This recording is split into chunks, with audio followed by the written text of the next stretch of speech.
Cerise, qual foi a inspiração dessa série maravilhosa, por favor? Alors Cerise est née de l'envie de raconter une histoire, avec une fille comme héroïne, parce que la bande dessinée française en manque.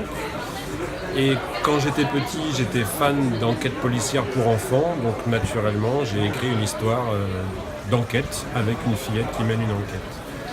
Et après c'est un puzzle que l'on construit, on rajoute des pièces au fur et à mesure, elle mène des enquêtes sur qui? Sur des adultes. Où est-ce qu'elle mène des enquêtes depuis sa cabane, sur un vieil homme. Je rajoute des éléments au fur et à mesure et à la fin ça fait une grande histoire.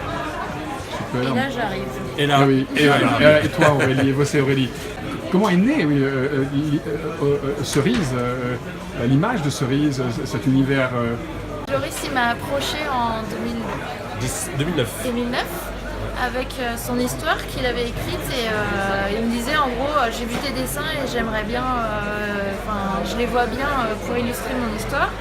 Est-ce que ça te plaît? Et en fait j'ai lu tout le premier tome en version script, quoi, vraiment juste le scénario sans images et ça m'a mis plein d'images en tête.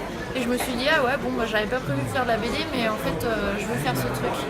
Et dans ce qu'il écrit, il n'y a jamais de description physique des personnages. Donc, c'est vachement libre pour moi, en fait. Donc, Cerise, au début, elle a eu plein de têtes, même des âges un peu différents. Elle a eu des âges différents, des couleurs de cheveux différentes. Ouais, à un moment, elle avait les cheveux hyper frisés, j'ai les cheveux blondes, un peu plus sage, un peu plus... en fait, c'est du travail de design de personnage, et c'est ce que je préfère faire, en fait. Et voilà, et en fait, c'est en cherchant plein de pistes, en mélangeant des trucs. Enfin, pour moi, le personnage, elle était un peu malicieuse, un peu aventurière. Elle fonce, quoi, et je l'imaginais pas trop précieuse ou trop lisse. Donc c'est pour ça le côté bourriffé, les mèches qui partent de partout, le petit nez et tout. Et puis des fringues utiles pour se balader en forêt, par exemple. Elle n'a pas une jolie petite robe, elle a des bottes. Et en fait, quand elle fait plein de croquis comme ça, au bout d'un moment, il y a une rencontre avec le personnage. Ce qui a été déterminant, c'est le chapeau, je pense. Ouais.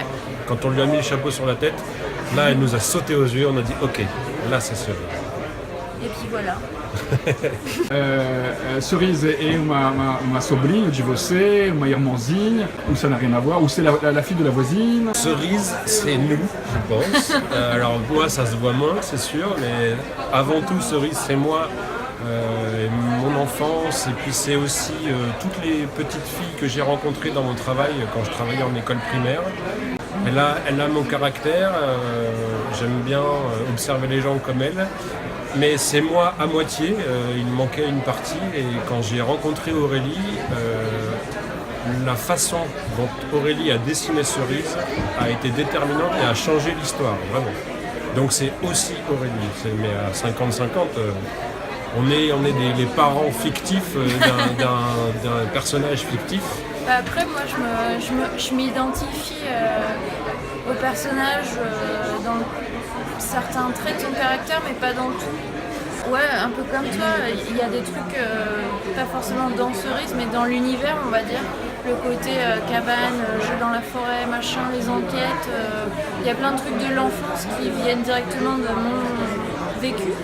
Mais je me suis pas dit, tiens, pour ce personnage, c'est exactement moi enfant, ou c'est exactement ma petite sœur. Enfin ouais, elle est vraiment née de cette histoire en fait. Elle n'est pas inspirée de faits réels. Elle est née de l'histoire et elle est née de la rencontre. Enfin, elle est Renaquée. Elle est née à nouveau de notre rencontre. Une renaissance.